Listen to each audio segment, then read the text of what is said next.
I've been married to Shin Mabai for 30 years, and everyone knows that he's a wife-spoiled madman. He has loved me for decades, with deep affection, but when he learned of Song Tingwan's death, he jumped off the 18th floor. His friend said, "Sister-in-law, let Mabai be buried with Tingwan. Mabai has loved Tingwan for 35 years, but he was forced to marry you out of guilt and was separated from his lover." The child we adopted for 18 years also said, "Mom, this is Dad's last wish. Let's fulfill Dad's wish." When I opened my eyes again, I saw Shin Mabai, who had accidentally killed someone while standing up for Song Tingwan. I silently called the police. This time, he can tread the sewing machine by himself. I turned around and took the hand of the man who had protected me all my life. Wen Yen, let's go home. 1. On the 30th anniversary of my marriage to Shin Mabai, Shin Mabai was sitting in front of the TV, concentrating on the entertainment news he liked the most. Listening to the media report on the TV, movie star Song Tingwan passed away at 10 o'clock this morning at the age of 55. Song Tingwan left a last word saying that the biggest regret in her life was not being able to be with the person she loved. Suddenly, the teacup slipped from Shin Mabai's hand and shattered. I was startled. When I looked up, I saw him staring blankly at the TV screen with red eyes. I followed his gaze and saw the black and white photo of a female celebrity on the TV. That face looked familiar, but I couldn't remember where I had seen it for a moment. I called him softly and reached out to hold his hand. "Mabai." He suddenly shook me off as if he had touched something dirty. "Don't touch me." I stood there in a daze, looking at my pushed-away hand, at a loss. After 30 years of marriage, Shin Mabai had never treated me like this. Everyone knows that he is a well-known wife-spoiled madman, and he has loved me for decades with deep affection. During dinner, although there was a faint smile on his face, there was a deep sense of dejection hidden in the eyes that I had been looking at for 30 years. I tried to comfort him again, but he avoided me. In the late night, he changed into the old shirt that had been washed until it turned white, but he was reluctant to throw away, and went out without saying a word. I was worried and followed him. I found that he went to the rooftop of our university again. It was the place he would go to whenever he was in a bad mood. Watching him standing on the rooftop, a sense of fear welled up in my heart, and I called out to him. At this moment, he suddenly turned around, and the corners of his lips slightly raised as he said, "Zhao Zhao, how many years have we been together?" I blurted out, 35 years, he lowered his head and murmured. "It turns out that I have made her wait for me for 35 years, Zhao Zhao. This time, I don't want to make her wait for me anymore." Then, in my disbelieving gaze, he jumped off the 18th floor. My scream pierced the night sky. I was so stiff that I couldn't move. 2. After Shin Mabai was cremated, I still couldn't believe that he was dead. Our adopted daughter, Shin Nianwan, found a drawer full of yellowed photos, worn-out letters, and a star hairpin in Shin Mabai's study. There was also the old pocket watch he always carried with him. When opened, there was a big head photo of him and another woman. All of them were carefully cherished and properly collected. It was full of his endless love for her. Wasn't that Shin Mabai's childhood sweetheart? In a flash of inspiration, I remembered the entertainment report that afternoon. Movie star Song Tingwan had passed away. The young faces overlapped, and Shin Nianwan, after reading it, couldn't help but wet her eyes. "Mom. This is the undying love. It's so touching. The two people who loved each other couldn't be together." At this time, the door was pushed open. It was Shin Mabai's childhood friend, Qin Shen. His eyes were red, and his voice was hoarse. "Sister-in-law, let Mabai be buried with Tingwan. Mabai has loved Tingwan for 35 years, but he was forced to marry you out of guilt. The two people who loved each other had to be separated. Now that he's dead, let him be free.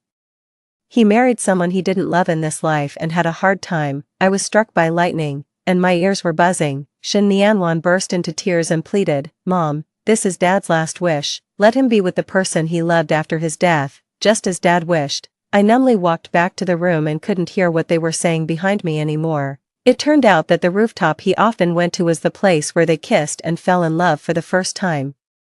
She said she liked him wearing a white shirt, and he loved what she liked. Since then, the clothes in his closet were all white shirts, and the shirt that had been washed until it turned white but he was reluctant to throw away was also given by her. The entertainment news channel that he never missed every day and the entertainment push on his mobile phone were all to pay attention to her whereabouts. The more I thought about it, the more terrifying the man who had slept in the same bed with me for decades was. He had hidden it so deeply that a chill ran down my spine. I wiped the tears off my face and turned back to the study. As soon as I reached the door, I heard the conversation inside. Nianwan, you are Mabai and Tingwan's biological daughter. Your name was also given by Mabai, just to remember your mother all the time."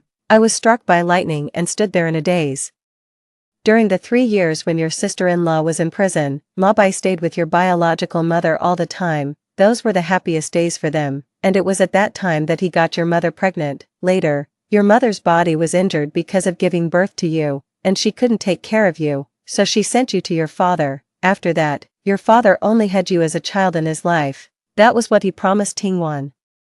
Your father has always loved your biological mother. He only feels guilty towards your current mother. Your grandfather once sponsored your father, and your mother took the blame and went to prison for your father, so he had to marry her. Nianwan, don't blame your father, he had no choice." I remembered that after I was released from prison, a child suddenly appeared by Shin Mabai's side. He said he didn't want me to suffer the pain of giving birth. Zhao Zhao, it's the same to adopt a child. The child grew up quickly, and her eyebrows and eyes became more and more like Shin Mabai's, and I loved her even more. Everyone said that Shin Mabai was clearly doting on me like a daughter. I always thought that we were in love. Before marriage, I had 2 abortions for him. He considered me everywhere and said, "Having a child out of wedlock is not good for your reputation. Moreover, your father is a prestigious businessman. Let's have a child after we get married." Okay, after marriage, although we adopted a child, I still wanted to have my own child. Shin Mabai said, "Zhao Zhao, Nianwan is still young and can't do without the wholehearted love of her parents. How about, let's have a child later?" Okay, I thought about it and agreed. After all, Nianwan was a sensitive child. A few years later, Shin Nianwan grew up and became sensible. I brought up the matter again. He was silent for a moment and said, "Zhao Zhao, you are not young anymore. It's risky to have a child. I don't want you to take risks for a child. We have Nianwan, and that's enough. What do you think?" Watching him love me and dote on me as always for more than 10 years, I was deeply moved and agreed with tears in my eyes. I no longer clung to having my own biological child. With him and Nianwan, it was enough, but now I was told that all of this was fake. The child I had raised with my heart for more than 20 years, she was actually his and the woman he loved. And the reason why he didn't want my child was not that he was thinking of me, it was just to keep his promise to Song Tingwan that he only wanted Nianwan as a child. A fishy sweetness welled up in my throat, and I fainted. 3. When I opened my eyes, I found myself lying in a hospital bed, with a dull pain in my lower abdomen. Shin Mabai was holding my hand, and his gaze fell on my flat belly. "Zhao Zhao, Nianwan is still young and can't do without the love of her parents. Let's abort the child and have one later." Okay, I was reborn and went back to the day I found out I was pregnant 25 years ago. In my previous life, I compromised for him again and finally lost the chance to be a mother. He kept his promise to Song Tingwan that he only wanted Nianwan as a child with the excuse of thinking of me. I asked again, and my voice was so calm that it didn't sound like me. "Shin Mabai, do you really want to abort our child? This was our 3rd child."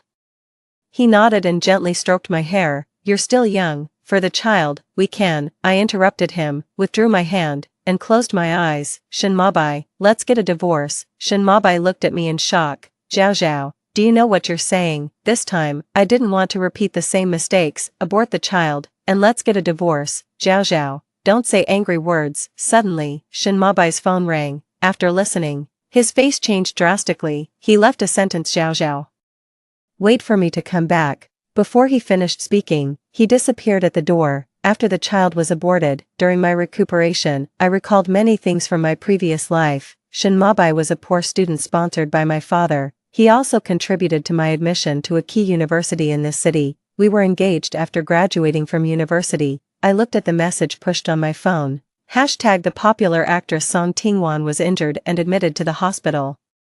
And a mysterious man accompanied her all night. Hashtag the relationship of the popular actress Song Tingwan was exposed. Hashtag looking at the familiar back of the man, I wasn't surprised at all. After all, the two of them were deeply in love. How could he sit still when she was injured and admitted to the hospital? It was raining heavily outside the window, and I went through the discharge procedures alone. The rain mixed with tears wet my face. I walked aimlessly on the street, feeling cold all over. "Miss Sue," a black car stopped beside me, and the car window rolled down, revealing a sharply contoured face. I stared at him in a daze. It was him, Wen Yen, my father's most proud student, and a business prodigy who had succeeded in starting his own business later. I didn't have a deep impression of Wen Yan in my previous life. I only remembered that he had helped the Su family enterprise through the crisis after my father's death. At my wedding with Shen Mabai, he always stood quietly in the corner and watched from a distance. My father had intended to arrange a marriage, but I was devoted to Shen Mabai at that time. The moonlight outlined his deep and profound silhouette, his long and narrow eyes narrowed slightly, as if hiding the stars and the sea, making it impossible to look away. He got out of the car and walked towards me with an umbrella. There was no emotion in his eyes. "It's raining heavily, let me give you a ride." 4. The heating in the car was turned on high. Wen Yan handed me a clean towel. "Wipe your hair to avoid catching a cold." I asked Wen Yan to take me to a property under Shen Mabai's name. In the late night, through the large floor-to-ceiling glass window, I watched the warm family of 3 inside. Even though I already knew about it, my heart still felt bitterly cold. I walked closer and gently pushed the door that wasn't closed. The crack of the door opened wider. I heard the laughter and chatting inside. "Mabai, thank you for bringing Nianwan to see me. I'm so happy. This is what I owe you. I promised to marry you but didn't fulfill it. I will try my best to satisfy you with other things." "Okay." Song Tingwan hesitated to speak. "Then can you let me see him a few times a month? Please fulfill my wish as a mother. You know that I only want Nianwan as a child in my life. Is that okay?" "Sure Yin." Shen Mabai had his back to the door. I saw that he was silent for a long time before he spoke. "You are his biological mother. Of course it's okay, but I have a condition. Don't let Zhao Zhao know about this. Her father has been kind to me, although I don't love her. I will treat her well for the rest of my life. Can you understand me?" A trace of paleness flashed across Song Tingwan's face. "Okay, I understand." She swayed, and Shen Mabai quickly caught her. "How are you? Are you okay?" There was undisguised worry and anxiety in his voice. Song Tingwan fell into Shen Mabai's arms. She clutched the corner of his clothes tightly, looking pale and pitiful. Her voice was weak. "Mabai, can I hear Nianwan call me mom once? Just this once?" Shen Nianwan was happily playing with a new Barbie doll. Her father called her over. He asked her to call a strange aunt mom. She didn't understand and asked Shen Mabai why. "Dad, I already have a mom at home. Why should I call someone else mom?" "Because this aunt has a child who looks a lot like you, but her child is not by her side. So, Nianwan, can you fulfill this aunt's wish?" Shen Nianwan called out timidly. "Mom." Shen Mabai reminded her. "Nianwan, what happened when you met this aunt tonight is our secret. Don't tell mom." "Okay." Nianwan was confused. "But I have no secrets from mom." After Nianwan walked away, Song Tingwan raised her hand and touched Shen Mabai's face. He also looked at her. Their eyes met, and the atmosphere instantly became ambiguous. I saw that their bodies, which were already close to each other, became even closer. Their breaths intertwined, and their lips were pressed against each other. The low gasps became heavier and heavier. When Shen Mabai left Song Tingwan's lips, he gently wiped the glistening moisture on her plump and swollen lips.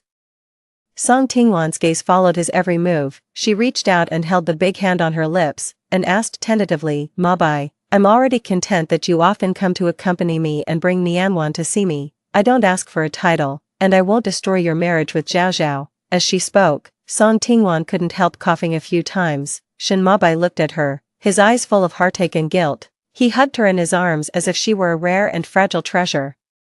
He looked as if he wished he could bear it for her and said eagerly, "Don't take such a dangerous role in the future. Even if you do, you can't do it yourself. There are stand-ins, aren't there?" I clicked to stop the recording, put away my phone, and pushed the door open directly. I interrupted the two of them who were deeply in love. 5. What a noble sentiment of not asking for a title and not destroying someone else's marriage. Well said. I walked into the living room while clapping my hands. When the two of them saw me appear there, their faces turned pale. "Zhao Zhao, why are you here?" Shen Mabai stood up abruptly. "Were you following me?" I said I was taking a walk and happened to see my husband having a tryst. "Do you believe me?" I sneered and took out the divorce agreement I had prepared from my bag. "Shen Mabai, I understand you. You don't have to marry me just because my father was kind to you. Today, I'll be the kind-hearted one and let you be together as a family of 3. As long as you sign this divorce agreement, we'll settle our scores. I'm too lazy to pursue the past, and I won't shortchange you on the property that belongs to you." Shen Mabai stared at me in a daze, his eyes full of disbelief. "Zhao Zhao, do you really want to divorce me?" "Yes." Shen Mabai, Su Zhao Zhao, don't have to be with you. Zhao Zhao, if this is really what you want, then I'll sign." He picked up the pen and signed his name on the agreement. At that moment, My heart was completely dead. Once, my heart and eyes were all about him, and I wasted my whole life on him. Now, God has given me a chance to start over. I want to stop the losses in time. When I left with the divorce agreement, Shin Nianwan suddenly ran over and hugged my leg. Mom, are you going home? I want to go home with you too. I squatted down and looked at the child I had poured all my maternal love into. My heart was filled with mixed emotions. Nianwan, you have to be obedient and listen to your father. Is it okay to stay with him? She blinked her big eyes, overlapping with the girl who begged me to let Shin Mabai be buried with Song Tingwan in her previous life. What about Mom? What should I do if I miss Mom? Holding back my tears, I gently pushed her away and closed the door. The child's crying came from behind the door, heart-wrenching. When I reached the entrance of the community, Wen Yan's car was still parked there.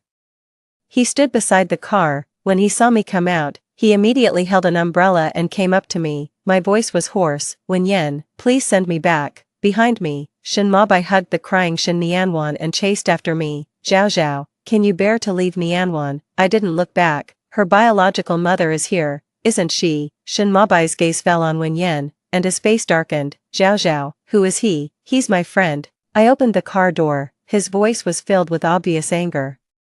I don't know when you made such a friend. I don't know when you became so close to a big star either. I sneered and got into the car. From the rearview mirror, I saw Shin Mabai holding Shin Nianwan, whose eyes were red from crying, and staring fiercely in our direction. At this moment, I knew that everything would be different. 6. My chest felt as if a piece had been hollowed out, but at the same time, there was a twisted sense of pleasure. There was a French window in Wen Yan's house, and I could see the lights of the whole city. He handed me a cup of hot tea. I held the cup and felt the warmth transfer to my palm through the ceramic. You can stay in the guest room tonight. He stood 3 steps away from me, maintaining an appropriate distance. Tell me if you need anything. I looked up at him. The rain dripped from his hair and slid into the collar of his shirt. He noticed my gaze, and his Adam's apple rolled. Thank you. I averted my gaze, but there's no need. I'll go back to the old house. Wen Yan frowned. You're not in a good state now. Precisely because of that, I put down the teacup. I can't stay here. The air froze for a moment. Wen Yan's eyes darkened. He took a step forward, and the faint scent of cedar on him surrounded me. Su Zhao Zhao, what are you afraid of? My heart suddenly beat faster. This man was too dangerous. He could see through all my disguises. I took a step back, and my waist pressed against the French window. I'm not. Are you afraid that I'll treat you like Shin Mabai did? He took another step forward, and his palm rested on the glass beside my ear. Or are you afraid of yourself? My breath became disordered. Wen Yan's body temperature came through his damp shirt, and there were still raindrops on his eyelashes. Wen Yan, I warned him. He chuckled softly, and his breath brushed against my ear. What if I said I've been waiting for this moment for many years? This sentence hit my heart like a heavy hammer. It reminded me of him in my previous life. After I died, he stood alone in front of my tombstone, softly telling the love he had hidden for me for a lifetime. You. His lips almost touched my earlobe. Su Zhao Zhao, don't push me away. Not all men are like him. I should have pushed him away, but when his lips finally came down, I somehow raised my face. This kiss was gentle and restrained, as if he was afraid of breaking a treasure. When I started to respond, Wen Yan suddenly pulled away. His voice was hoarse beyond imagination. I'll send you back. I stood there in a daze, and the warmth of his lips still remained on my lips. Why did he stop? But I didn't ask this question. Wen Yan wiped the water stains on my lips with his fingers. I'll wait until you're willing to say yes. 7. I leaned against the door and let out a long sigh of relief. My phone suddenly vibrated. It was a message from Shin Mabai. Zhao Zhao, let's talk. I turned off my phone directly and walked into the bathroom. The hot water washed over my body, and my heart was in a mess because of Wen Yan's kiss. When I came out wrapped in a bathrobe, the doorbell rang. I thought Wen Yan had left something behind, so I opened the door without any precautions. Shin Mabai stood outside the door, soaked through, with red eyes. I immediately tried to close the door, but he held the door frame with one hand. His voice was hoarse. Zhao Zhao, just 5 minutes. We have nothing to talk about. I had never seen Shin Mabai like this before. The always elegant and confident Shin Mabai was now like a down-and-out homeless man. He looked up at me, his eyes burning with passion. But you can't deny the 10 years we had together. Zhao Zhao, can you really let it go? I sneered. You could commit suicide from the 18th floor for Song Tingwan. Why can't I let go? Shin Mabai was shocked all over. What 18th floor? I slipped up. I changed the subject. please leave, but he wouldn't give up. Zhao Zhao, have you dreamed of something? My heart skipped a beat. Shen Mabai stood up and suddenly pulled me closer. His body temperature was frighteningly high, and his breath was scorching hot. Let go. I had a dream. He whispered in my ear. I dreamed that I lost you and then jumped off a tall building. Zhao Zhao, it was just a dream. I froze. Had he been reborn too? It wasn't a dream. I pushed him away. It was your choice, Shen Mabai. You chose Song Tingwan. His eyes changed, from pleading to a dangerous kind of persistence. What about you? Do you choose Wen Yan now? It has nothing to do with you. It does. He suddenly clasped the back of my neck and forced me to look up at him. Because I love you.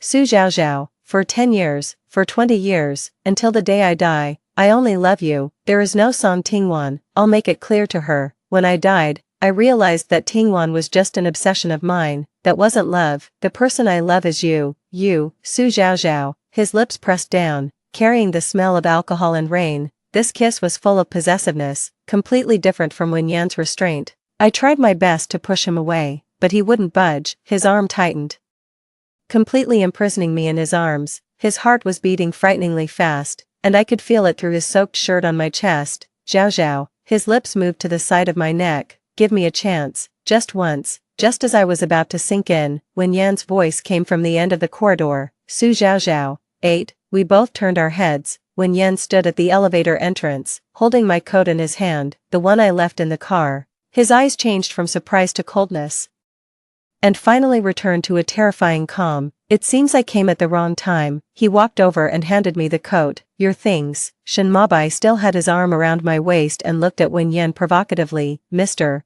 Wen really came at the wrong time. Wen Yan's gaze fell on my face. Is this your choice? The auras of the two men surrounded me. I pushed Shen Mabai away. Shen Mabai, you can leave. Shen Mabai grabbed my wrist. Zhao Zhao. I shook him off. That's enough, Shen Mabai. Your so-called love is just possessiveness of not wanting to lose something. Wen Yan took a step forward and stood between me and Shen Mabai. Mr. Shen, please respect yourself. Shen Mabai's eyes turned sinister. Do you think you've won, Wen Yan? She will always have a place for me in her heart. We've been together for 2 lifetimes. Wen Yan responded calmly. Is that so? The door closed, cutting off Shen Mabai's voice. Wen Yan's shoulders were tense, and the line of his jaw was as sharp as a knife. I whispered, sorry, I looked like a heartless woman, entangled with my ex-husband while being ambiguous with the man in front of me. He turned to look at me, his eyes complicated. Don't let him touch you next time. His fingertips landed on my lips that had just been kissed by Shen Mabai, roughly wiping away the glistening moisture. Suddenly, he pressed me against the wall, leaned close to my ear, and his voice was low. This is mine. Then he stepped back, regained his polite appearance, and turned to leave. 9. That day, Song Tingwan blocked me on my way home. She had no makeup on her face, and fortunately, no one recognized her. She looked strange, with an excited expression. Su Zhao Zhao, now that you have Mr. Wen, why are you still pestering Mabai? Mabai clearly loves me. Now he's pushing me away. You must be threatening him, right? You must be using me and Nianwan to threaten him. Which is why he's ignoring us and even leaving Nianwan behind heartlessly. I was stunned. Song Tingwan, have you acted in too many soap operas? Your mind is messed up. Don't you realize that it's him who's pestering me? Song Tingwan seemed to be stimulated and immediately retorted. It's impossible. It must be you. Mabai loves me so much that he won't pester you. He loves you. He loves you. Yet he made you a mistress who couldn't see the light for so many years. Song Tingwan, wake up. I didn't want to waste time with her. When I was about to leave, she grabbed my clothes tightly. It's you, it must be you. I'm going to kill you so that I can be with Mabai forever, and no one can separate us. I didn't know when she had a sharp knife in her hand. Before I could dodge, I watched the knife swing towards me. The next second, a figure suddenly appeared and held the knife with his hand. Blood instantly overflowed from his hand. Song Tingwan, are you crazy? Shen Mabai pushed the person down forcefully. Mabai, you're here. Song Tingwan fainted after saying this. Shen Mabai looked at Song Tingwan, whose body was suddenly stained with blood, and stood there in a daze. In the previous life, in this scene, someone attacked Song Tingwan, and Shen Mabai rushed up like a madman and accidentally stabbed the person to death. I took the blame for him and said that I was the one who killed the person. In this life, the track had deviated.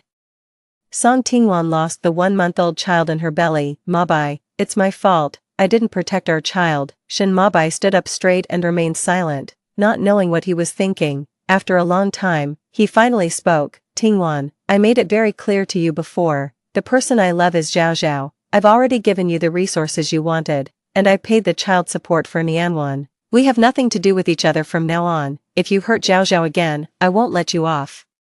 You'd better take care of yourself. 3 months later, I worked overtime at the company until late at night. It was pouring with rain. When I reached the garage, I saw Shin Mabai again. In these 3 months, he always appeared in front of me with various excuses, and he seemed like a different person. No matter how harsh my words were, he accepted them all. He was really annoying. His voice was low. I'll send you. I turned around and walked away.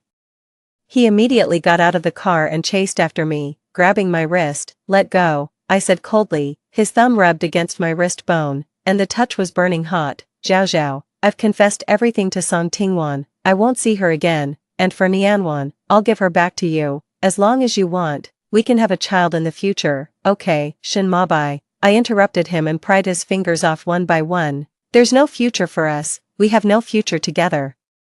A trace of pain flashed in his eyes, and he suddenly pressed me against the glass wall. The rain dripped from his hair onto my face, intertwining with his scorching breath. What about this? He leaned in, and his lips almost touched my earlobe. Do you remember that our first time was on a rainy day like this?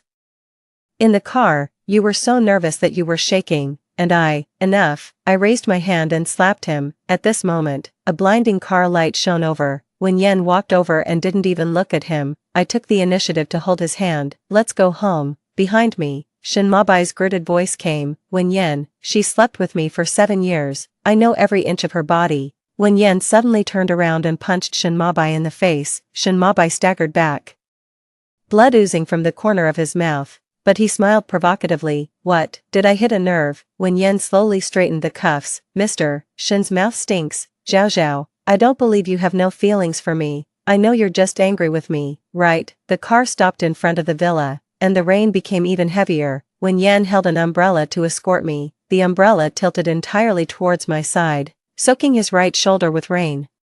The faint scent of cedar on him lingered in the confined space under the umbrella, making my heart race. Do you want to come in and have a seat? At the door, I asked on a whim. When Yan's eyes darkened slightly. Are you sure? My hand trembled as I pressed my fingerprint to unlock the door. The moment it opened, he suddenly pinned me against the wall in the entrance hall. The umbrella dropped to the ground with a dull thud. When Yen, his thumb traced my lower lip, and his voice was husky. I don't want you to see him. Before I could react, he lowered his head and kissed me forcefully. My back was pressed tightly against the wall, his knee nudged between my legs, and his palm slid along my waistline to my buttocks, lifting me up with a firm grasp. Instinctively, I wrapped my arms around his neck and my legs around his waist. Where's the bedroom? He asked, panting. I pointed towards the end of the corridor. He carried me there in big strides, and with each step, I could feel the heat emanating from him. Suddenly, the doorbell rang. 11. We both froze. When Yen put me down and adjusted my collar. Go and check. Looking through the peephole, I saw Shin Mabai standing outside, drenched, holding a file bag that I'd left at the company. Zhao Zhao, I know you're home. His voice slurred with drunkenness. Open the door. Let's talk. When Yen stood behind me, his palm resting on my waist. Do you want to open the door?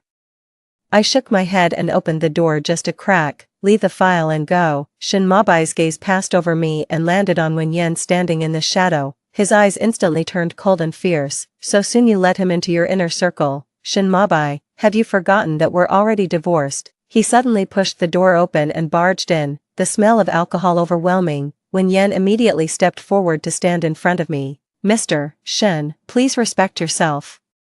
Shin Mabai sneered and took out a velvet box from his pocket. Opening it, inside were a pair of diamond earrings, the same style he'd given me on our 5th wedding anniversary. Remember, you said these were the most beautiful gifts you'd ever received. He stepped closer. That night, you wore them while you were beneath me. Shut up. I trembled with anger. Wen Yen suddenly punched Shin Mabai in the stomach. When he bent over, Wen Yen followed with an elbow strike to his back. Shin Mabai let out a groan and fell to his knees. Wen Yen stepped on the hand that reached for the earrings. I guess I was too polite to you before, Mr. Shin, which made you so disrespectful to my girlfriend. Wen Yen bent down to pick up the earrings. His eyes were filled with complex emotions as he handed them to me. Do you want to keep them? I took them and threw them into the trash without hesitation. They're tainted. Wen Yan's eyes darkened. He suddenly picked me up in a bridal carry and headed towards the bedroom. I let out a surprised yelp as he tossed me onto the soft mattress. He undid his tie with one hand and looked down at me. Now, I'm going to overwrite every trace of him on you. His kisses rained down, from my forehead to my collarbone. At each spot, he would ask, did he touch you here? When he got an affirmative answer, he would increase the intensity until I gasped and pleaded for mercy. When his fingers skimmed across my skin, I shuddered all over. So sensitive, he chuckled. How did he touch you here before? Like this, his fingertips lightly grazed my sensitive spot, or like this, I arched my back, my nails digging into his shoulders. Wen Yan, don't what? Don't stop. 12, he leaned down and kissed me. I helped him unbutton his shirt. When my fingertips touched his abs, he let out a low groan. It seems Zhao Zhao is quite skilled. He nipped at my earlobe. Did he teach you? I rolled over and pinned him down, mimicking his tone. Is Mr. Wen jealous? His eyes turned dangerously dark in an instant. With a strong tug, he regained the upper hand. I hope you'll still have the strength later. Say my name, he commanded, gripping my waist. Wen Yan, say it again. Wen Yan, Wen Yan. He kissed me in satisfaction. Now, he pulled me into his embrace. You're covered in my scent. In the morning, I was woken up by the doorbell. I wrapped myself in a bathrobe and went to open the door. Shen Mabai stood outside, dark circles under his eyes, holding a stack of photos. They were all taken from outside the French window last night, showing Wen Yan carrying me into the bedroom. Nice work, I sneered, going to post them online. Be my guest. Shen Mabai's eyes reddened, and his voice was hoarse. Are you in love with him, Shen Mabai? I said calmly. The moment I learned that you jumped to your death for her.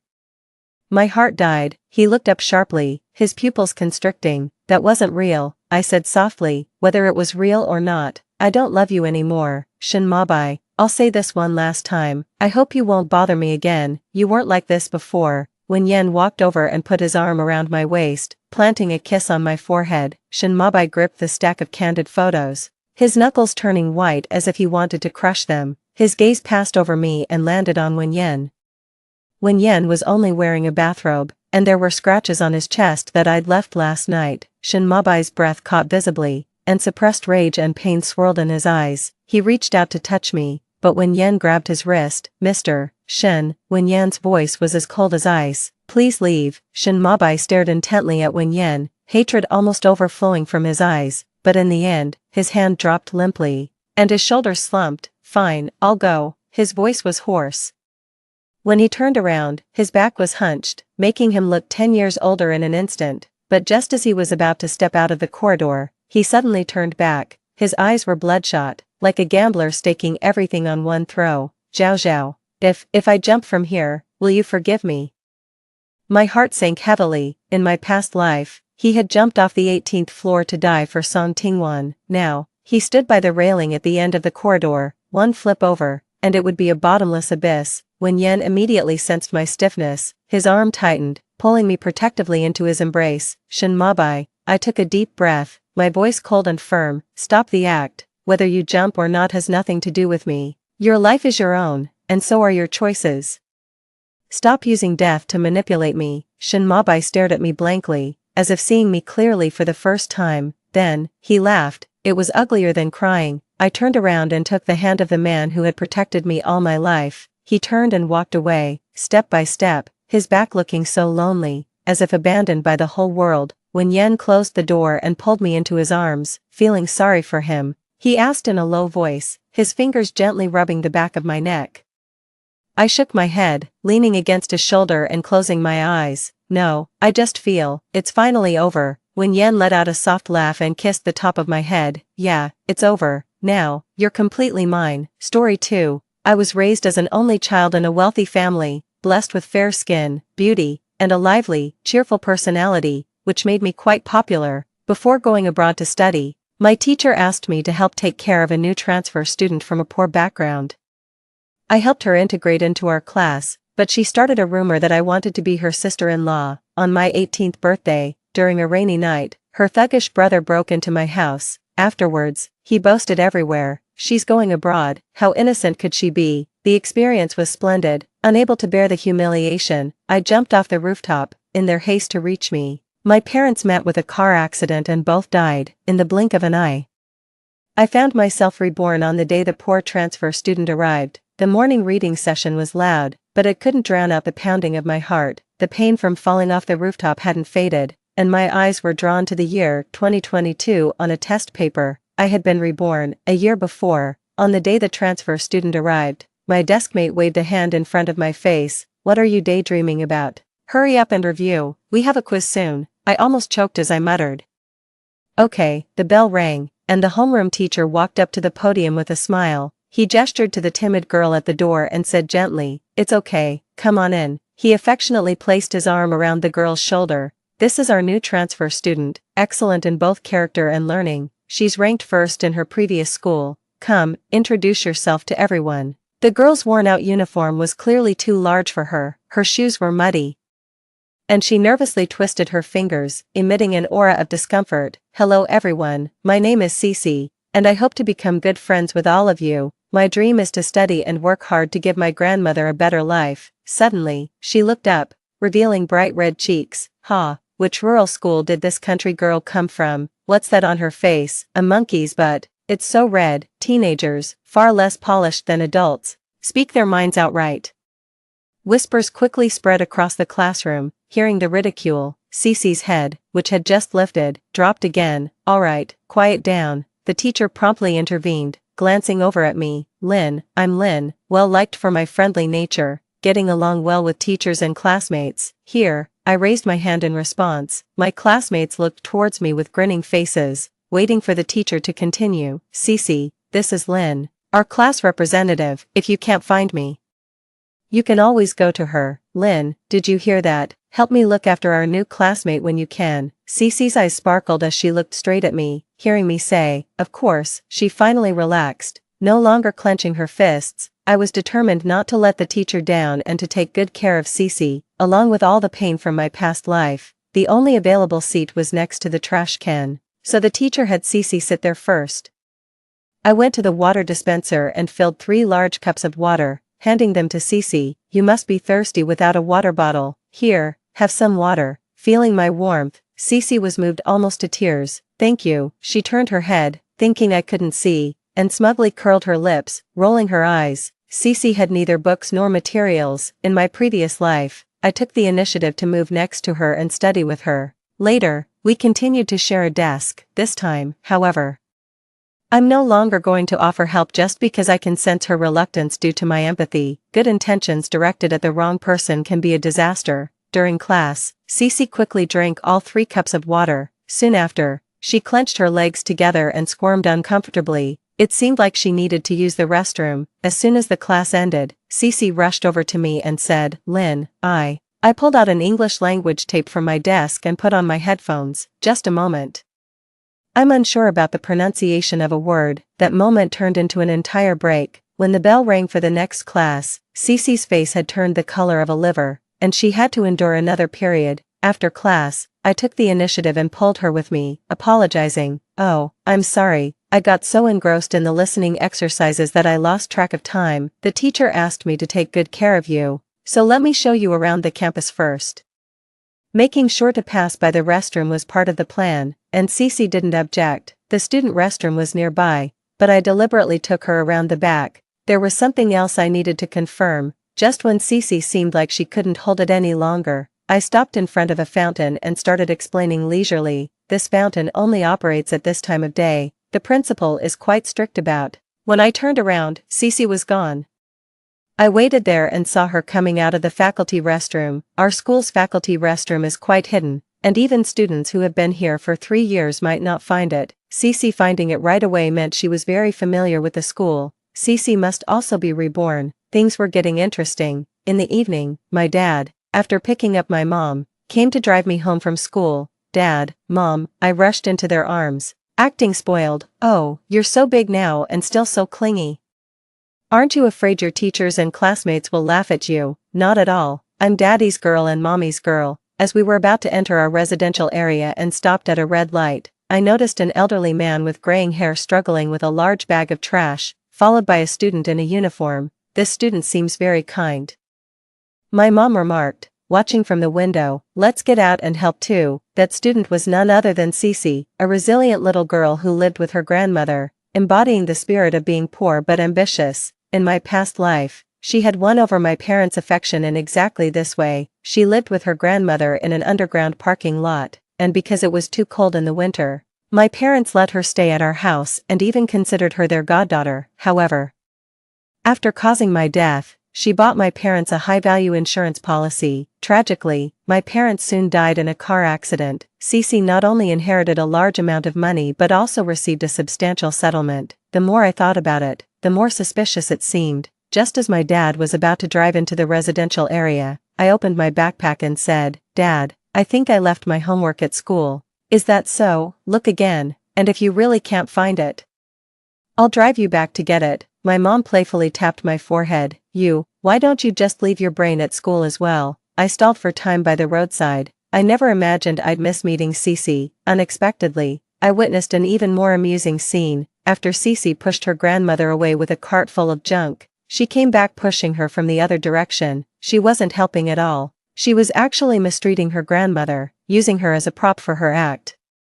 My parents also noticed something was off and looked serious. "This child is up to no good." "Oh look, I found the homework." I pretended to just notice. "Isn't that Cece, the new transfer student from a poor family in our class?" "Really? Then stay away from her." It started drizzling. Cece and her grandmother looked even more pitiful in the rain. "Let's go in through the back door." Dear, my parents had a very poor impression of Cece, and this time, they definitely wouldn't consider her as a goddaughter. I felt a bit relieved. I used the excuse of having lost something to check the surveillance footage from that evening. I saw Cece dragging her grandmother through the heavy rain for hours without catching up to my parents and me. In the end, she was so frustrated that she knocked her grandmother to the ground. "Good morning, Lynn." The next morning, as soon as I stepped downstairs, Cece greeted me with a smile. I feigned surprise. "Morning. How did you know where I live?" Panic flashed across Cece's face, then quickly turned into a pitiful tone. "My grandma and I live in the underground parking garage of your building. I saw you enter this building yesterday." Oh, she's quite the storyteller. Wasn't it pouring rain until midnight? Getting closer, I could even smell the scent of dirty rainwater on her. The underground garage is no match for my home. There's no place for her to wash her clothes or take a bath. I pinched my thigh hard and squeezed out some tears. "Cece, I knew you were poor, but I didn't realize you were living in an underground garage." Cece's pride was hurt, but she dared not say anything because she was still hoping I would take pity on her and let her stay at my place. After a long while, she asked with teary eyes, "Lynn, could you please not tell anyone about me living in the garage?" "Sure," I agreed right away. "I won't tell anyone, but I can't control what others say." "Lynn, hurry up, we're going to be late for school." My childhood friend Sean called out loudly, waving at me. Seeing Cece, he scratched his head, then suddenly remembered something. "Cece, right, I know you. The new transfer student in Lynn's class from a very needy family. You and your grandma live in the underground garage. My dad manages it. Let him know if you need anything." My childhood friend isn't known for much else. He's just really well informed and quite the gossip. By that afternoon, the fact that Cece and her elderly grandmother lived in the underground garage had spread throughout the entire school. Our homeroom teacher, who was quite young and enthusiastic, arranged for Cece to have a dormitory room by the afternoon. Cece awkwardly declined. "Teacher, I still need to take care of my grandma." "Poor child, the teacher has already arranged for your grandma to be taken to a shelter." Cece's eyes widened like saucers. She reluctantly accepted the arrangement, almost gritting her teeth as she said thank you. Without Cece clinging to me on the way to and from school, it was a relief. Her plan to move into my house was temporarily thwarted, but at school, she stuck to me more than ever, as if the teacher's casual remark about helping her had given her enormous entitlement. "Lynn, that pen looks really nice. Can I borrow it?" "Nonsense, a Mont Blanc pen worth thousands. Can it be cheaper?" I handed it to Cece. "Use it.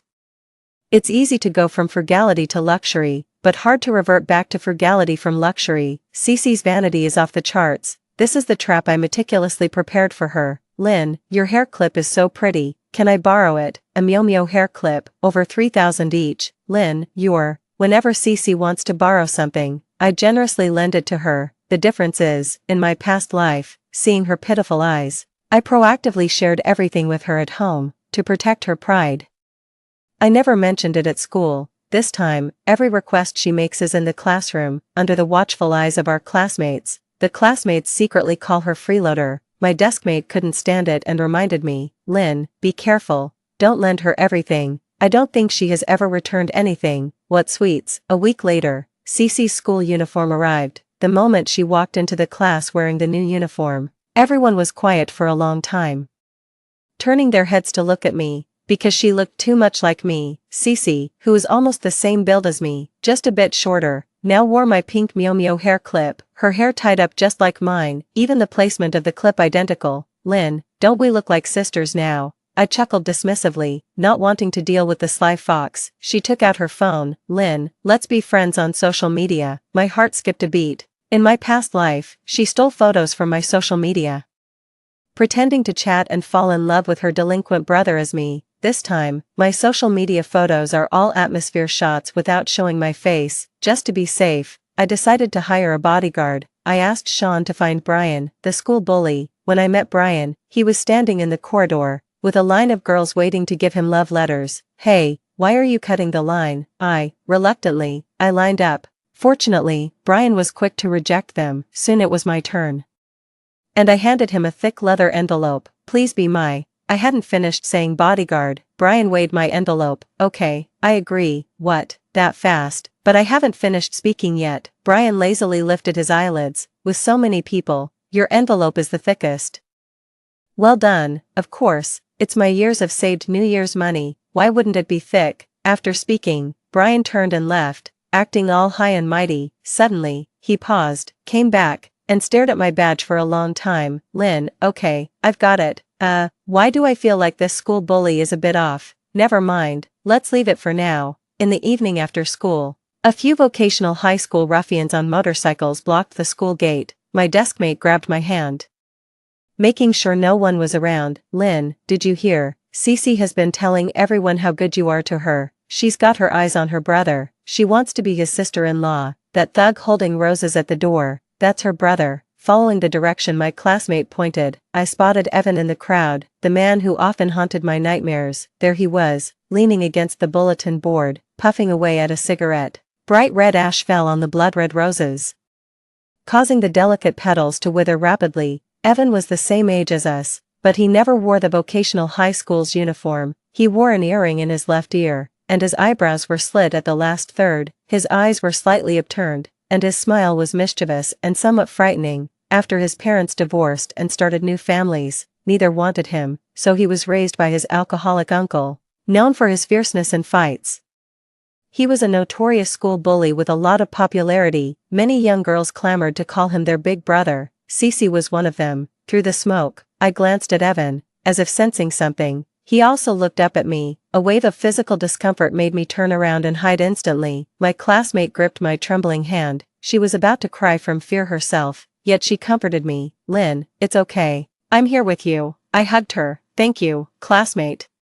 But I knew I had to face what came next alone. You go back first. He's looking for me, and I can handle it. My classmate looked troubled, but I pushed her away. I grabbed my hair, took out scissors, and with a swift motion, cut off the long hair I had kept for over a decade. Calm down, he won't recognize me like this. I gripped my backpack strap, my heart pounding nervously. Suddenly, my backpack was lifted from behind. I stiffly turned around to see Brian showing his white teeth, grinning unnaturally, and shouting loudly, Lynn, did you leave school on your own? Dare you not wait for me? I quickly covered Brian's mouth with my hand and dragged him to a corner. My goodness, I was hiding from someone, and you're shouting so loud, afraid that others can't find me, right? Brian's eyelashes trembled, wanting to say something, but my hand effectively silenced him. The warm, soft touch of his lips was transmitted to my palm. I blushed and withdrew my hand.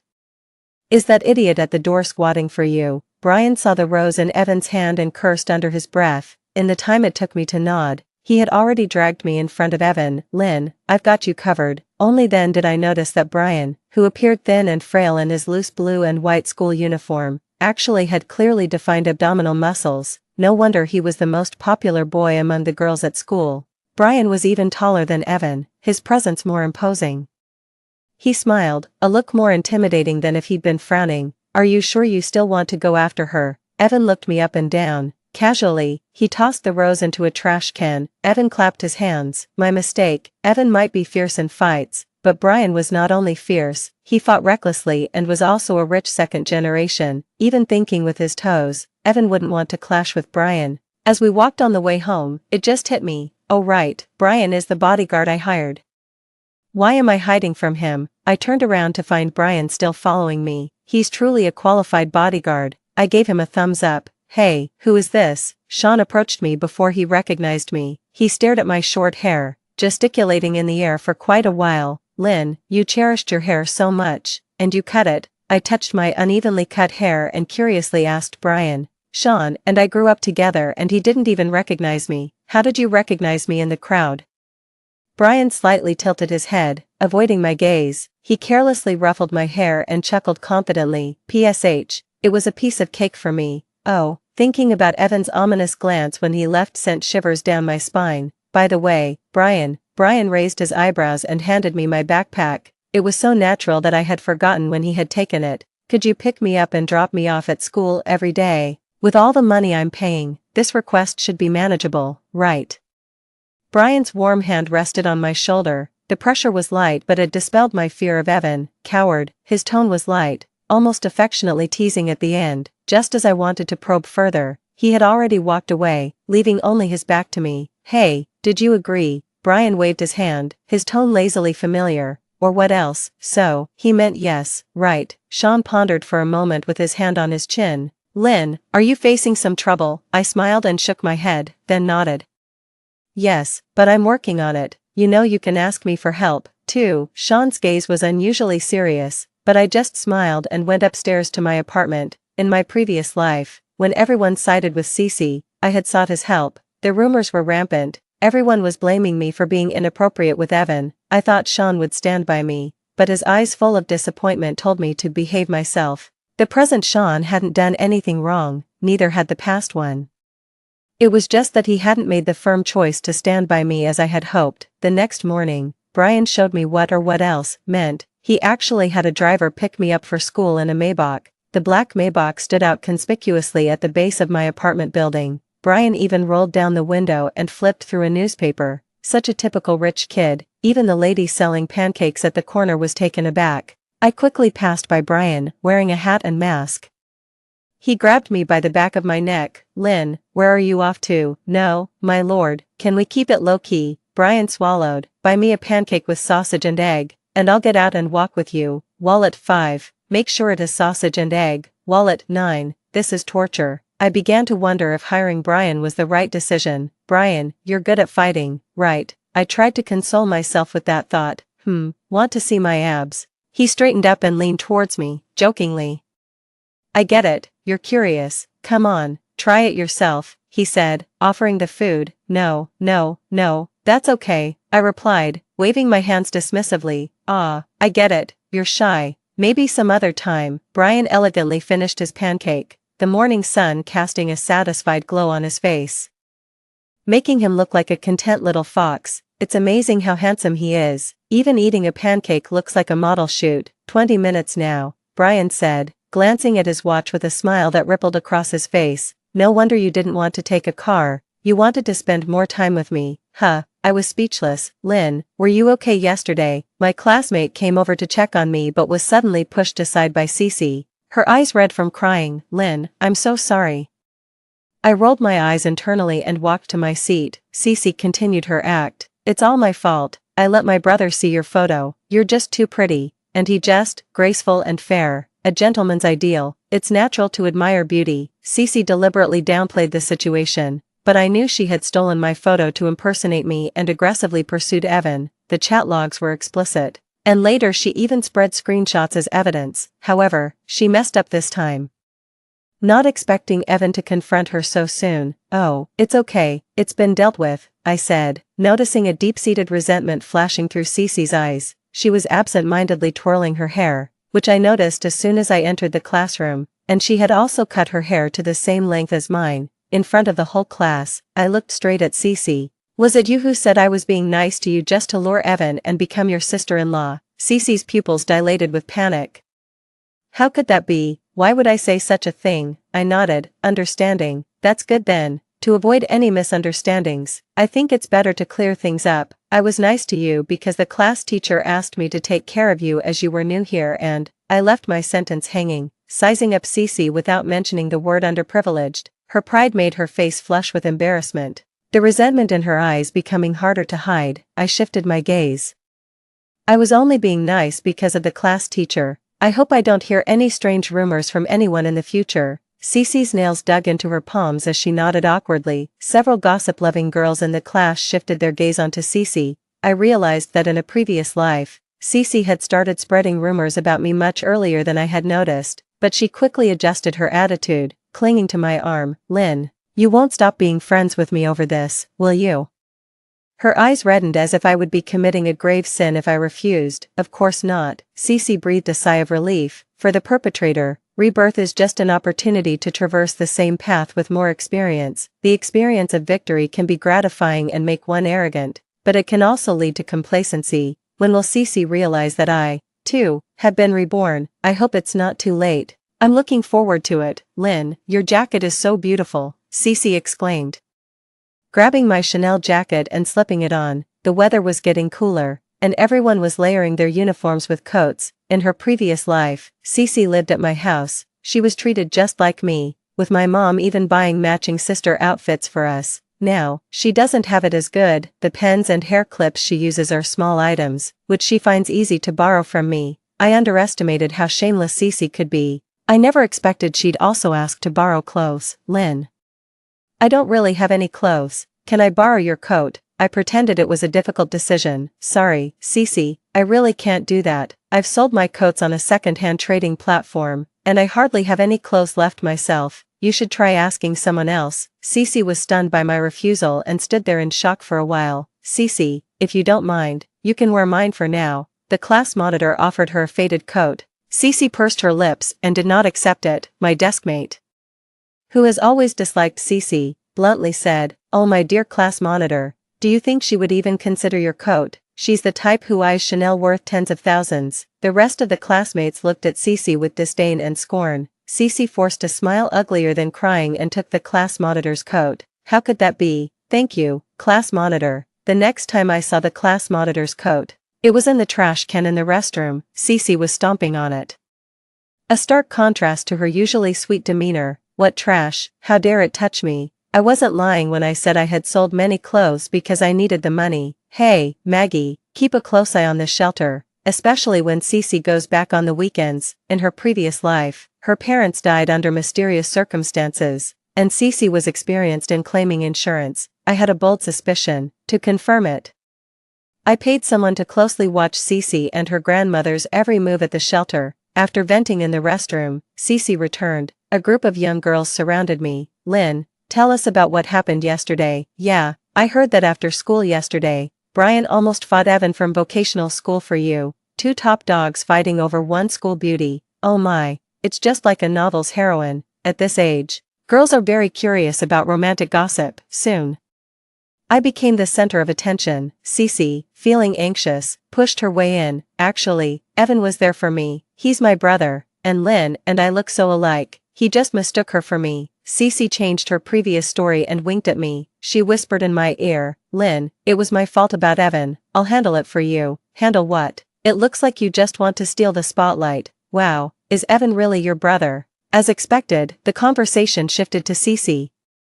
She covered her mouth and acted shyly. Well, not really, not by blood, but he treats me even better than a real brother would. Wow, I'm so jealous. I heard he even brought a huge bouquet of roses. Cece basked in the admiration of the crowd, clearly enjoying being the center of attention. Too bad Evan mistook the person, but Cece and Lynn really do look alike. Yeah, maybe we were sisters in a past life. Look, even our hairstyles are the same. Cece draped her arm around my shoulder. Her actions affectionate. Accidentally, she knocked off my hat. My long hair cascaded down. I ran my fingers through my hair and smiled at the stunned Cece. Now everything is sorted. Evan won't mistake anyone else again. I knew that when Evan was looking for me, Cece, the mimic, was definitely observing from the shadows. That's why I wore a fake wig. I'm so tired of hearing how much we look alike. it's disgusting. Originally, our resemblance was because she copied my hairstyle, wore my hair clips, and used my stuff, constantly brainwashing the other classmates. Now, Cece has her own uneven, self-cut hair. Apart from both of us being human, there's nothing similar about us anymore. That evening, Brian was waiting for me at the school gate on his motorcycle, dressed in riding gear and wearing a black helmet. Brian did look quite handsome, but does he have some sort of condition where he suffocates if he doesn't show off? Brian removed his helmet and was fixing his hair in front of the bike's mirror. Suddenly, the disciplinary director caught him by the ear. "Think you're pretty smart, don't you? Daring to ride a motorcycle to school." As expected, Brian's motorcycle was confiscated. On the way back, Brian was quite regretful. "Lynn, you don't know. You could have been riding on the back of my bike today." "Oh, really? That's a pity." Brian scratched his head. "It's strange. I'm not unpopular, am I? Normally riding to school, no one reports me." "Who could have reported me?" I laughed it off. "Yeah, who could it be? The real culprit." I silently nodded in agreement. After the weekend break, Cece transformed into a rich person. Her hairstyle was professionally done, and she was wearing all designer clothes. She even bought Starbucks for the entire class, with gifts influencing opinions. The classmates' attitudes towards Cece changed. "Wow, Cece is so generous. Thanks for the coffee, Cece." I remember, in a previous life, Cece also suddenly became wealthy for a while, always treating people and giving gifts to win hearts. However, it happened a month later than now, after her grandmother passed away and she received a large sum from an insurance payout. "Lynn, here, this cup is specifically for you." I received the coffee with a smile. "Thank you." A message from Maggie popped up on my phone. "Last week, Cece bought a high-value commercial insurance for her grandmother, suspected of poisoning her drinking water." I shook the Starbucks in my hand and laughed. It seems my public humiliation last time really upset her. She doesn't even have the patience to wait for the insurance payout this time. Really makes one wonder where her money is coming from. After lunch break, the classroom was buzzing with people surrounding Cece. Cece covered her face with her hands, feigning a shy little girl demeanor, muttering, "Oh my, how embarrassing." Seeing me, her eyes lit up as if she saw a savior. Cece ran over and hid behind me. "Ah, Lynn, I just embarrassed myself so much." She kept saying it was embarrassing but didn't say what she did. It was only from the other girls that I found out she had gone to the wrong floor and mistook class 3 for our class. Not only did she enter the classroom, but she also sat in someone else's seat for quite a while. "Ha ha ha, Cece, you're famous now." "That's it, Cece, people from class 3 will remember you. Maybe someone has taken a liking to your clueless self." The classmates chattered away. Cece's face turned red with embarrassment while she protested, "Oh, stop it." But her pleased expression gave her away. "Guess who I just saw?" A lookout student panted. "Who? Come on, speak up." "Brian." "Brian from class 3, oh my god, surely Brian isn't here for Cece, is he?" The rest of the classroom was even more excited than Cece herself. Cece touched her hair and said coyly, "Okay, guys, stop making things up." She had already secretly adjusted her posture, ready for when she was called. Brian leaned against the doorway, spotting me immediately. He waved. "Lynn, come out for a sec." The unexpected development caught the classmates off guard. Everyone exchanged glances, too shocked to speak. Cece managed a stiff smile, her tone unable to hide her disappointment, and her gaze towards me was almost fierce. "I told you, stop stirring things up." Not wanting to be the center of attention, I stepped out into the hallway with Brian. "Ancestor, can we keep it low-key next time? Don't we have mobile phones?" Brian smiled, his eyes curving up. "Going underground." "Got it. Didn't expect you to enjoy a bit of thrill." "Me." "It's confirmed. Brian just doesn't think straight. What do you want?"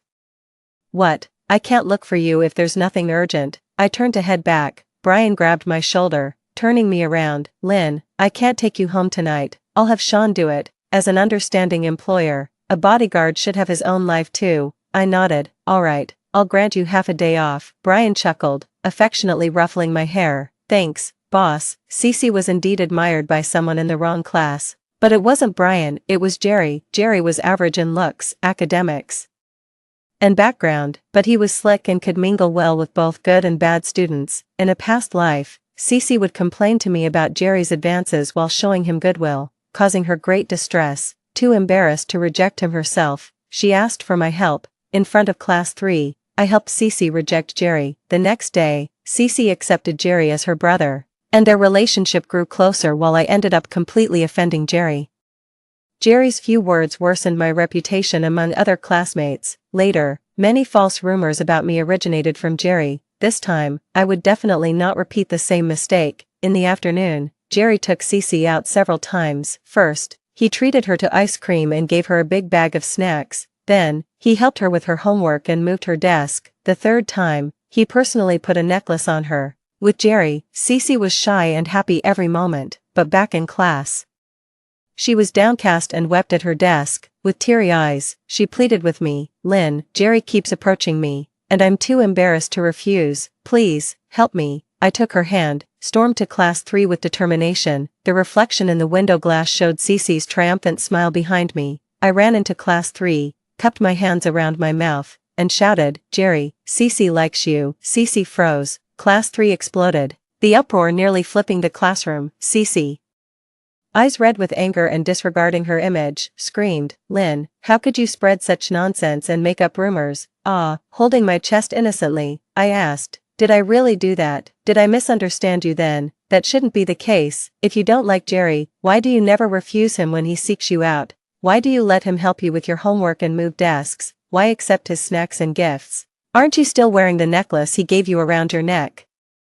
Faced with these facts, Cece was at a loss for words. Suddenly, I covered my mouth, having an epiphany. "I thought you were just too shy to express yourself, but could it be? Are you like those deceptive girls who only take advantage of others without taking responsibility?" Cece, exposed by my words, couldn't bear the pointing fingers around her. She ran away from the scene in tears. I nodded at Jerry, "Go after her. What are you waiting for? Such people, they should really be locked together."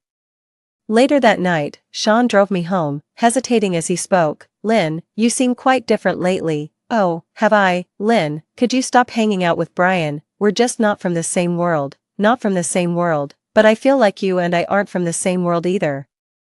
It wasn't until the next day that I fully understood Sean's hesitation. Brian came to pick me up for school early in the morning wearing sunglasses. Anyone who didn't know better might think he was some celebrity, tall and with superior facial features. Even just his prominent nose and attractive lips visible, he looked handsome. Used to Brian's daily antics, I didn't initially sense anything wrong. "Why the sunglasses so early in the morning? Just tell me if I look cool." "Right, cool." "Cool my foot." I jumped up and snatched off Brian's sunglasses. There was a dark bruise above his left eye. Brian instinctively covered the wound. "What happened?" "Oh, it's nothing serious. Just had a fight with someone." Brian was tight-lipped. No matter how much I asked, he wouldn't reveal more. But his minion was different. Pretending to be angry got him talking. "The boss had a fight with Evan yesterday. Don't think the boss got the worst of it. Evan's nose is broken. He's in the hospital." I interrupted. "Why?" The minion touched his nose, mumbling softly. "Evan said you. Evan claimed you're only outwardly pure. Said you both have, you know." Brian kicked the minion away. "So, you decided to run your mouth. Huh." It all made sense now. In a past life, Cece spread rumors at our school, and Evan did outside. That's why later, when Cece brought out photos and chat screenshots, everyone believed them so easily. They had tarnished my reputation long before, but this time, both sources of rumors, inside and outside school, were cut off. I wanted to see what waves Cece could still make. In the game of life, just a few seemingly insignificant moves can drastically influence the outcome. Unbeknownst to me, the game had already changed. I bought a boiled egg at a convenience store and commanded Brian, "Take off the sunglasses." I gently rolled the egg white over the corner of his eye. "Does it hurt?" Brian was grimacing in pain a second ago, but at my question, he smirked mischievously. "What? Grateful to me? A kiss wouldn't be too much to ask." Pointing at his cheek, he teased. Just then, someone ran past, bumping me into Brian's arms. So close, so warm, my heartbeat thundered in my ears. I can't tell if it's mine or Brian's. Unexpectedly, Brian, who doesn't seem serious, turns out to be someone who talks big. His ears turned red to the base of his neck. "The teacher is looking for me. I have to go first." I handed the egg to Brian and fled back to the classroom. I must say, Cece is quite clever. She managed to make Jerry treat her like a brother again. After school, Jerry stopped me. "Lynn, our Cece is timid and soft-hearted. Don't always bully her." Cece pretended to punch Jerry in the chest. "Hey, don't talk nonsense. Lynn is actually very nice to me." just a bit dominating. Lynn, don't listen to him, I understand. It must be Cece who whispered in Jerry's ear behind the scenes, asking him to lecture me. Looking at Jerry's big head, I felt like I could see the words big grudge written on his forehead. I don't want to argue with them. Cece always stirs things up from behind others and then disappears beautifully. I decided to ignore Brian. Lynn, are your legs getting weak because you are old? Leaving the classroom so slowly, Jerry's expression changed when he saw Brian. Tell me, what do you want with Lynn? Don't come to her, come to me. Jerry lowered his head, which was proud just a minute ago. Brian, it's all a misunderstanding. Jerry pulled Cece away, and I saw Cece roll her eyes and mouth the word, useless. 16. I secretly followed Cece over the weekend. On the way to the shelter, she was cornered in an alley by some burly men. Weren't you supposed to pay back the money this month? Where is it, big brother? It's not the end of the month yet. I will definitely pay it by the end of this month. The lead man grabbed Cece by the collar and warned. Aren't you a local student? If you don't pay, don't blame me for coming to your school, and I can't promise where the photos you left as collateral might end up. Big brother, let's talk this over, please. When Cece was thrown out, her face and body were bruised, her clothes were also dirty. Still, she smiled and said goodbye to the men. She spat on the ground, cursing everything around her. I wondered how she suddenly had money. It turns out she took out a high-interest loan. I recognized those men. They were featured in legal news in a past life. When we reached the shelter, Cece took out all her frustrations on her grandmother. Seeing no one else in the room, she fiercely grabbed her grandmother's neck. Why don't you just die? I could get the compensation money and live a good life if you died. For your granddaughter's happiness, please just die. If it weren't for Maggie, acting quickly as the caregiver, the old lady might have really been choked to death.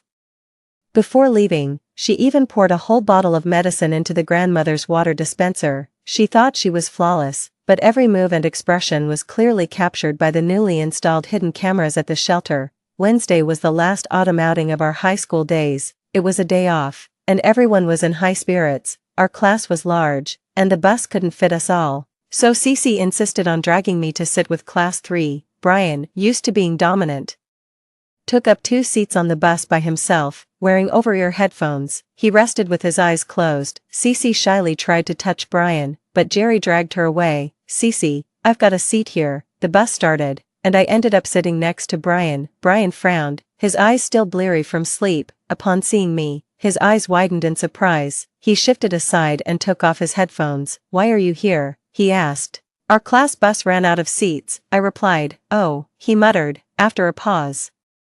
He asked, do you listen to music? I glanced at his over-ear headphones. Was he offering them to me? In his entire life, Brian had never regretted not using wired headphones more. He tossed his headphones back and said, here, take these. Give me your wired ones. You're kidding, Brian, your headphones are worth thousands. And you want to trade for my $50 pair? Stop talking. Are we trading or not? Okay, let's trade. Finally, Brian and I listened to the same song, outside the window.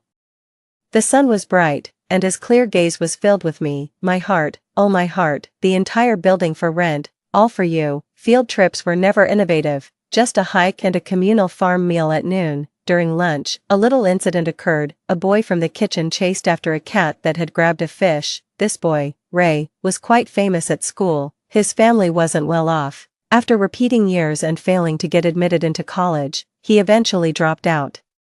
His personality grew more eccentric over time. The kitten, with a fish bigger than itself in its mouth, ran outside. Ray frantically chased after it. Seeing this, our classmates tried to block the kitten.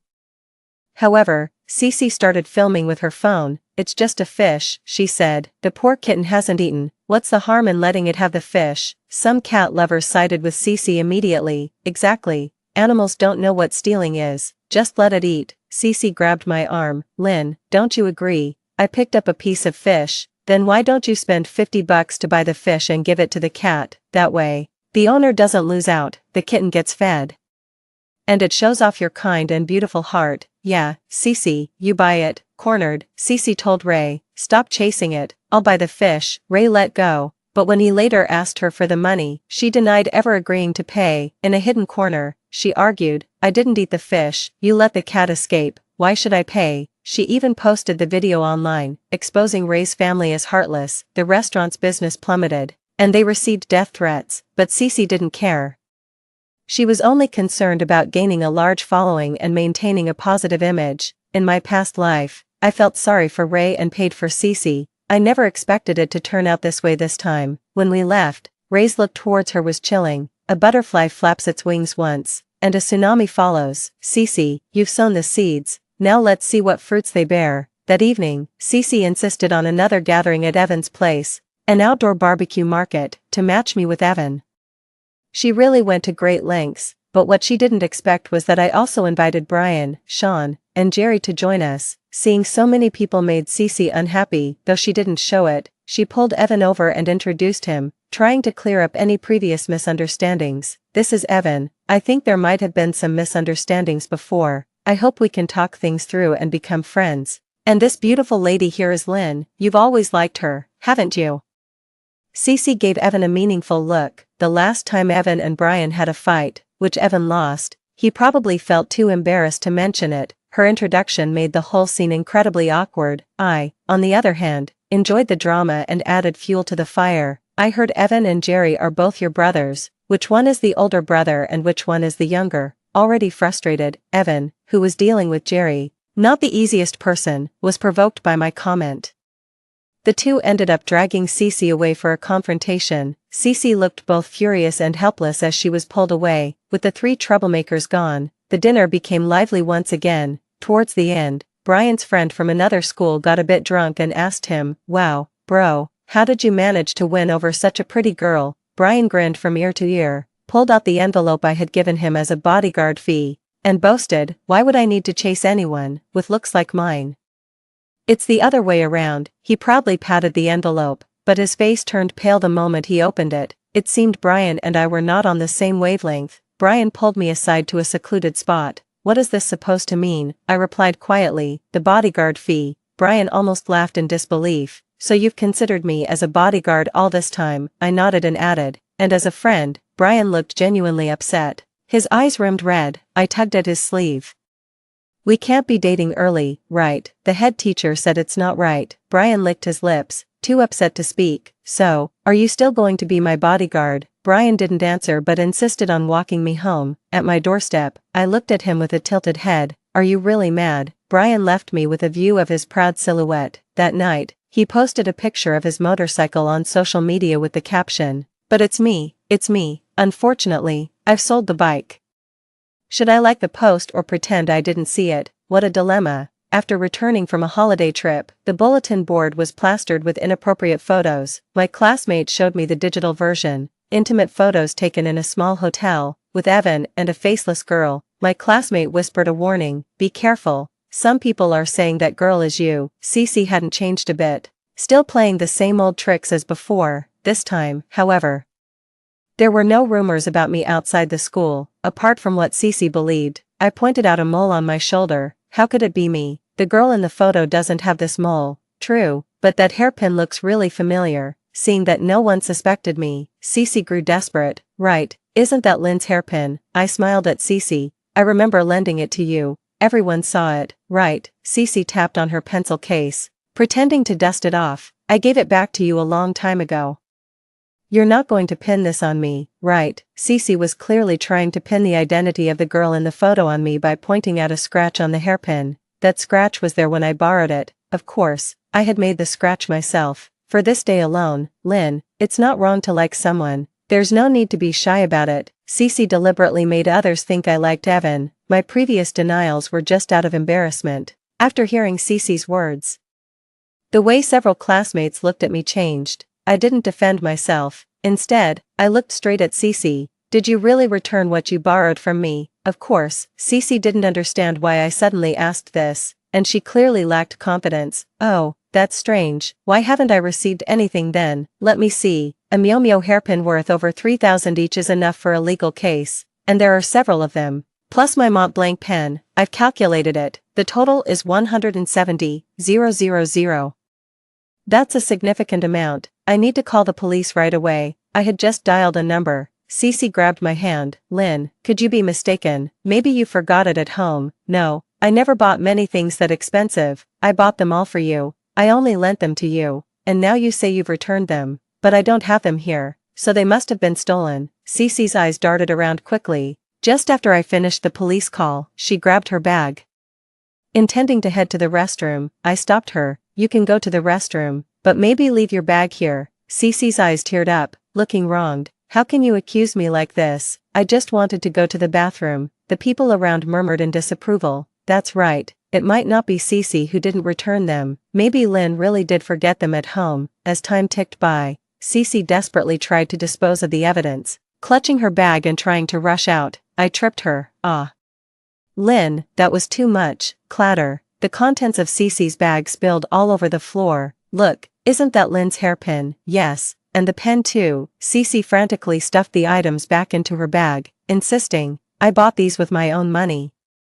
I returned yours. I snatched the hairpin from her hand, lifting it for everyone to see the scratches on it. Really, these scratches look very familiar to me, just like mine, and the same as those in the scandalous photo. The students buzzed with various comments. Some said Cece borrowed things and never returned them, claiming them as her own. Others gossiped about her private life and the inappropriate photos. No one doubted anymore that the person in the photos was me. In just a few minutes, Cece became the center of attention throughout the school. The campus forum was abuzz with gossip about her, more than one could keep up with. Seeing that the matter of borrowing my things was beyond redemption, Cece wisely clung to my legs. Lynn, I must have remembered wrong. I thought I had already returned them. Please, can you not call the police? Oh dear, why didn't you say so sooner? Look, the police are already here. Cece was taken away for questioning. In consideration of our being classmates, I signed a letter of forgiveness, but everyone knew now that Cece was the person in those indecent photos. Jerry even came looking for her. She went to the bulletin board every day to tear down the photos, but new ones appeared daily. The first day's photos were posted by her, to frame me, but who posted them afterwards, no one knew. Cece was overwhelmed every day. Time flew by, and then came the day to nominate outstanding students. Our school had nomination slots. Considering everything, the outstanding student certificate could add extra points. Generally speaking, whoever receives the title of outstanding student usually has a high chance of being recommended for admission to university. Last year, I hadn't decided to study abroad yet. Based on overall performance and votes from teachers and classmates, I was awarded the title of outstanding student. Lynn, since you're going abroad, why don't you let someone who needs it have the spot? Sure, teach lots. Considering everything, the outstanding student certificate could add extra points. Generally speaking, whoever receives the title of outstanding student usually has a high chance of being recommended for admission to university. Last year, I hadn't decided to study abroad yet. Based on overall performance and votes from teachers and classmates, I was awarded the title of outstanding student. Lynn, since you're going abroad, why don't you let someone who needs it have the spot? Sure, teacher, I have no problem with that. Before the teacher could arrange anything, Cece raised her hand and stood up. With tears in her eyes, she asked me, Lynn, could you give me the spot for the outstanding student? I know everyone here comes from wealthy families, and I'm the only one who has nothing. I can only get into a better university through this recommendation. Cece was always good at moral coercion. She had managed to secure a recommendation the same way in my previous life, too. The teachers and classmates looked at me, waiting for my response. I waved my hand dismissively. That spot is no longer mine to give. For fairness, let's have a vote. I helped the teacher deliver homework to the 5th floor. On the corridor, Cece blocked my path. Can we talk? I followed Cece to the platform on the 5th floor, which had the best view, overlooking the schoolyard. Cece chuckled first. I should have guessed. Lynn, you've reincarnated too, right? I was too tired to pretend anymore. Yes, so please behave yourself. Cece frowned, annoyance flashing in her eyes. What are you pretending for? Aren't you just someone who reincarnated into a wealthy family? Let me tell you, even if you reincarnate 100 times, you can't beat me. I want to see if you can still afford to study abroad if your family goes bankrupt. Saying this, she stepped up to the edge of the platform. Lynn, tell me, if I jumped off the building, would the school give me the recommendation? She pulled out her phone to record, tears streaming down instantly. Her voice panicked. Lynn, I know you've always looked down on me. Please, don't push me anymore. I really can't take it. Before I could react, suddenly a dark figure rushed over and embraced Cece. The two of them fell off the platform together. Screams. Everything happened too fast. There was blood all over the ground. and the students below screamed in horror. The person who had rushed down with Cece was Ray. He landed on top of Cece, nearly unharmed, while Cece was severely injured and fell into a coma, later hospitalized. After diagnosis, Ray was found to have a mental illness and was released without charges. Cece wasn't so lucky. She suffered a spinal fracture and might be paralyzed for life. After Cece woke up, I visited her once as a representative of the students.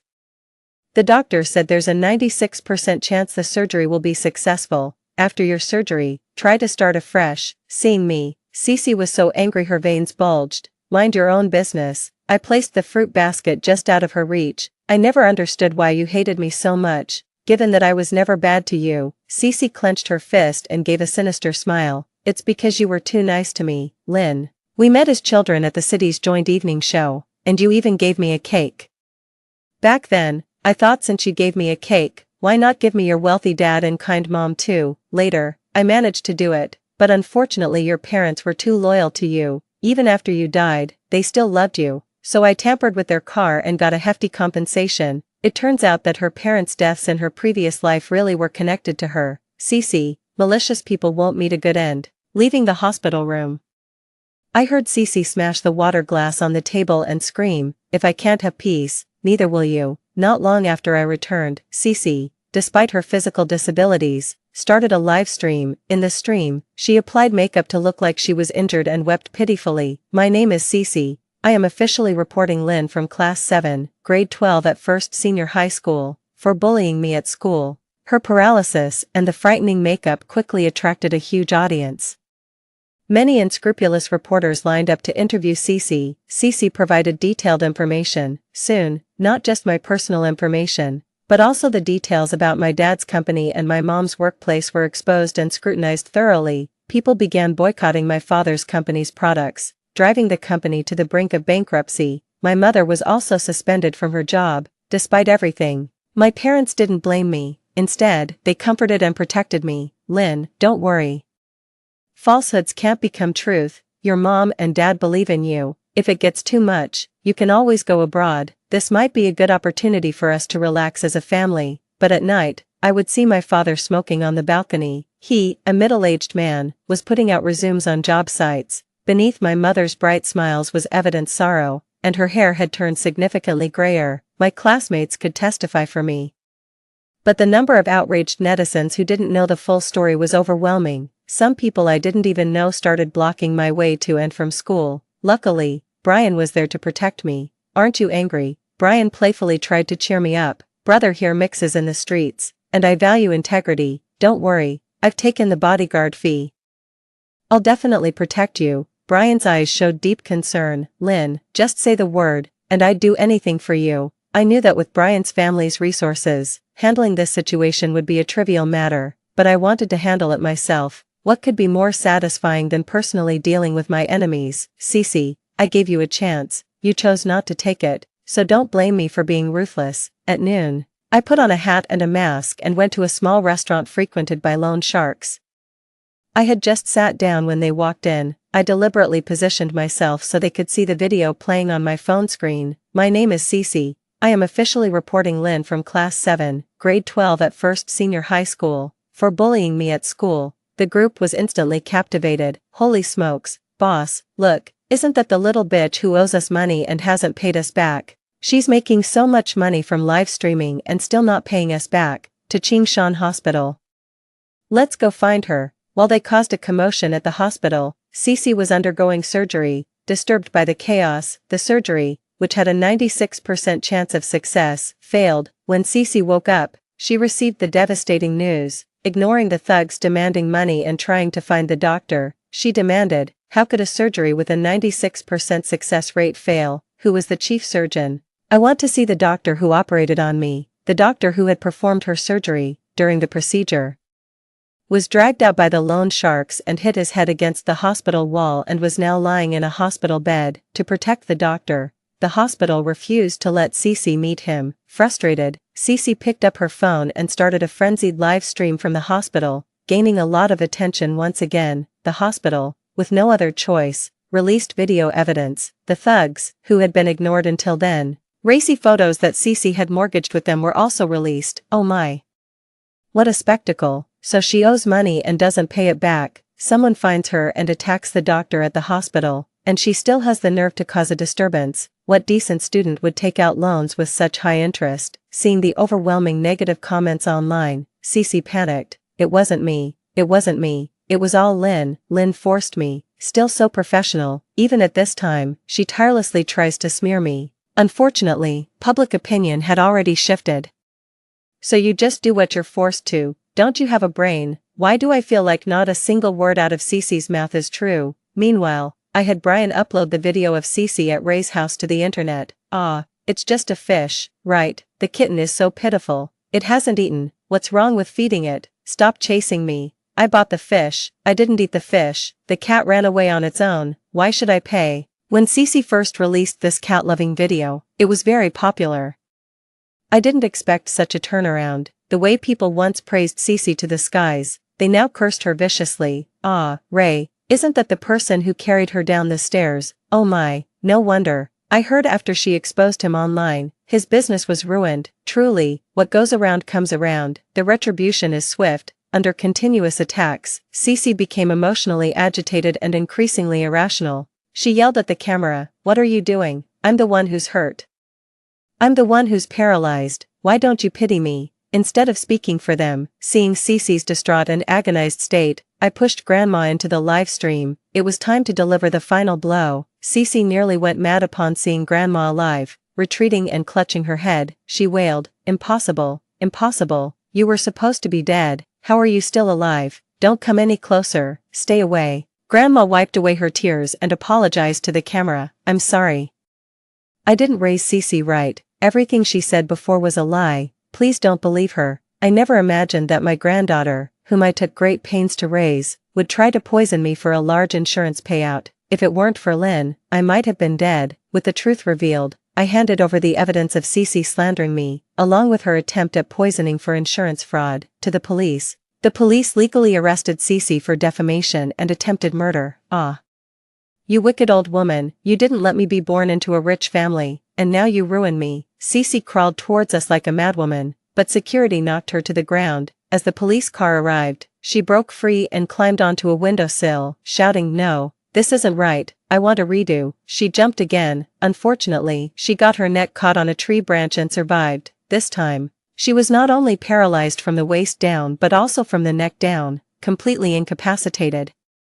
Our family's life finally returned to peace. My dad's company even gained many guilt-driven fans, and our sales in 1 hour exceeded those of the days when production was stopped. On my 18th birthday, just like in my previous life, my parents were away on a business trip and couldn't return home. I held a birthday party at home. The day was very lively, and nobody mentioned Cece. It was as if she had never been part of our lives. After receiving birthday wishes and gifts from everyone, the party ended, and the house suddenly felt empty. A light rain began to drizzle from the sky. My heart grew more anxious. In my previous life, it was on a rainy night like this that Evan pried open the window of my house and destroyed me. To pretend to be asleep, I hadn't turned on any lights in the room. Amid the sound of the rain outside, the room seemed even quieter. All that could be heard was the swishing sound of the clock's second hand, along with mine and Brian's breathing.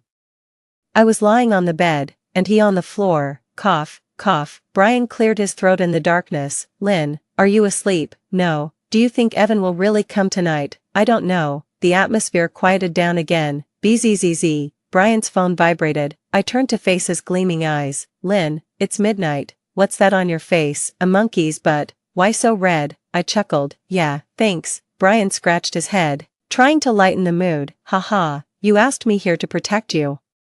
But I feel like it's more dangerous now. Just the two of us. Ha ha ha ha." Brian's gaze fell on my lips. He swallowed and leaned in. Suddenly, a faint sound of the window being pried open could be heard. Evan had come after all. He had just reached the bed when Brian kicked him down to the floor. Punch after punch landed fiercely. Frustrated by the interruption, Brian fought viciously. "Speak, what was your purpose in doing this?" Brian demanded, stepping on Evan's face. "Ha ha ha ha ha. I'm just a scumbag. To sleep with me is to profit. What other purpose do I need? Maybe I'd even leave you a child." Bang! Brian punched him so hard Evan's teeth fell out. If I hadn't stopped him, Evan might have been beaten to death. Before the police arrived, I secretly stuffed my mother's gold bracelet into Evan's pocket. Burglary is taken much more seriously than attempted rape. Evan was still boasting that he would be a hero again after getting out of jail. Little did he know that Brian had already made arrangements. Once he went in, he'd never have a chance to come out. On the day I went abroad to study, Brian arrived at the airport even before me. He was carrying a small suitcase. He handed me an envelope full of money. In the crowd, he smiled just as irritatingly as when we first met. My English isn't good, this time it's your turn to protect me.